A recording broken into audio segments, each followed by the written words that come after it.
dal leen ak jàmm. Benn sëriñu daaraa ngi def jëf ju rëy ginnaaw ba nga xamante ni tëj nañ ko juróom benn weer ci kaso bi. Jamono jële ci ginnaaw bu ngeen fàttalikoo déggoon nañ ci média yi ñuy wax benn sëriñu daara fële ca Joal ginnaaw boo xamante ni am na ndongo boo xamante ni faatu woon na fa ba loolee waral ñu toppoon ko ci xañ na sax nekkul ni loola lañ ko toppe ndax comme juróom benn weer rek lañ ko tëj xañ na bu doon faat bakkan lañ koy toppe mën naa am dina gën a yàgg ka loola waaye mu mel ni kat li nga xamante ni moom lañ ko doon topp mooy daaraam ñi nga xamante ni dañ faa fekkoon lan wax ay yar ak yoo xamante ni day maanaam mbir yoo xamante ni day wane daal ni dañuy fitnaal xale yi. Ginnaaw ba nga xamante ni tëj nañ ko juróom benni weeru kaso moom sëriñu daara bii di Mouhamed Abdoul Wahab Diop def na fa jëf ju rëy rëy muy bind ab kaamil bu rafet bu mucc ayib muy kaamil boobu ngeen di seen ginnaaw ba nga xamante ni bind na ko ba pare nag kii di way juróom bu góor moom la jox kaamil bi muy kaamil bu mucc ayib ñu defar ko ba mu normal def rëdd yi nga xamante ni moo ci war yëpp topp ko ci biir kaso bi nga xamante ni kees bi nga xamante ni sax moo def loolee di kaamil bi ko liggéey moom itam sa kaso ba la ko ràbbe waaye ki nga xamante ne moo ko toppul kaamil bi ginnaaw bu mu ko bindee ba pare nekkit ab sëriñu daara boo xamante ni ku mokkal alxuraan la moom itam moo ngi sa kaso Mbuur ba nga xamante ni fa lañ ko tëjoon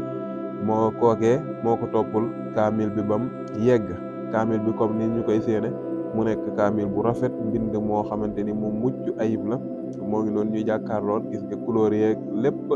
ñu ngi ko defaree ci kaso ba nga xamante ni fa lañ ko tëjoon moom sëriñu daara bii di Mouhamed Abdoul Wahab Diop. waaye rek jàngat bi nga xamante ni moom lañ ci am ginnaaw ba nga xamante ni jëf ji amoon na ban tegoon ko loxo moom sëriñu daara bii média yi Sénégal yi télé yeeg rajo yi ñi ci ëpp danoo jëloon mbir mi di ko médiatiser di xam le ni kat am na sëriñu daara bu fitnaaw xale ban yoon teg ko loxo ba sos si sax loo xamante ni bokk na ci ak lu ji bokkul.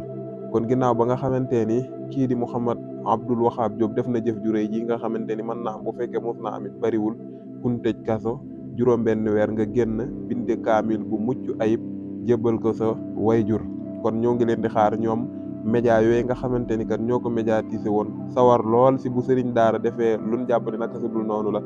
kenn ku nekk ubbi sa micro télé bu nekk ak rajo bu nekk nu wax gën a ñaawe rek ñu waxe ko ni kon ñoo ngi leen di xaar jëf ju rëy ji nga xamante ni kii def na ko ni Mouhamed Abdoul Wahab Diop nga xamante ni musta am kon lii yaakaar na ni képp ku waxoon rek war ngaa waxaat bu fekkente ni nekkul ay naafeq ñoom média sénégalais yi nga xamante ni waxoon nan bi mbir mi amee jërë ngeen jëf ci wéy bi di ànd ak Mawahibou